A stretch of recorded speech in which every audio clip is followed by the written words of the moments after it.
Supreme leader খামেনেইকে খুন, আমেরিকার বিরুদ্ধে ক্ষোভে আসন্ন ফুটবল বিশ্বকাপে অংশ নেবে না ইরান।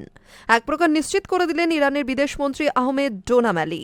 তিনি সাফ জানিয়ে দিলেন, কোনো অবস্থাতেই আমেরিকায় বিশ্বকাপ খেলতে যাবে না ইরান। অনৈতিকভাবে আক্রমণ, সুপ্রিম লিডার খামেনেইকে খুন, আমেরিকার বিরুদ্ধে ক্ষোভে আসন্ন ফুটবল বিশ্বকাপে অংশ নেবে না ইরান। এক প্রকার নিশ্চিত করে দিলেন ইরানের বিদেশমন্ত্রী আহমেদ ডোনামালি। তিনি সাফ জানিয়ে দিলেন, আমেরিকার বর্তমান দুর্নীতিগ্রস্ত সরকার আমাদের সুপ্রিম লিডারকে খুন করেছে, তাই কোনো অবস্থাতেই আমেরিকায় বিশ্বকাপ খেলতে যাবে না ইরান। 11 জুন থেকে শুরু ফুটবল বিশ্বকাপ। আমেরিকা, মেক্সিকো এবং কানাডা, এই 3 দেশ মিলে হবে এবারের বিশ্বকাপ। ইরান নিজেদের যোগ্যতাতেই বিশ্বকাপে খেলার সুযোগ পেয়েছে। তাদের গ্রুপে রয়েছে বেলজিয়াম, নিউজিল্যান্ড এবং মিশর। আগামী 15 ও 21 জুন লস অ্যাঞ্জেলেসে যথাক্রমে নিউজিল্যান্ড ও বেলজিয়াম এবং 26 জুন সিয়াটেলে মিশরের সঙ্গে গ্রুপ পর্বে খেলা ছিল ইরানের।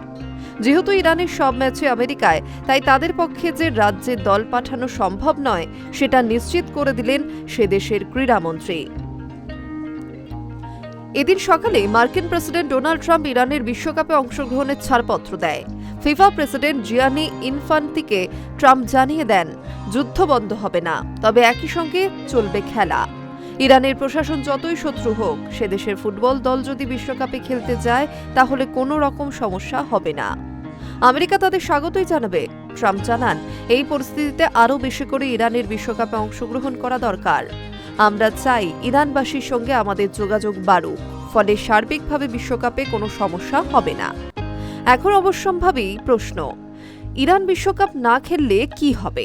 ফিফার নিয়ম অনুযায়ী কোনো দল বিশ্বকাপে অংশগ্রহণ না করলে তাদের ফিফার তরফ থেকে পাওয়া সব আর্থিক সাহায্য ফেরত দিতে হয়।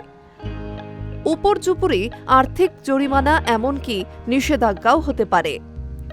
টুর্নামেন্টে ওই দলের ম্যাচগুলিকে ওয়াক ওভার হিসেবে ধরে নিয়ে বিপক্ষকে পয়েন্ট উপহার দেওয়া হতে পারে। তবে সময় থাকলে পরিবর্তন হিসেবে অন্য দেশকেও নিতে পারে ফিফা।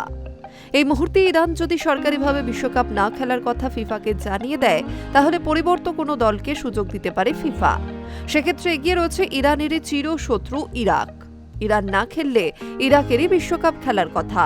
অবশ্য ইরাকের এখনও নিজেদের যোগ্যতাতেই বিশ্বকাপে খেলার সুযোগ রয়েছে।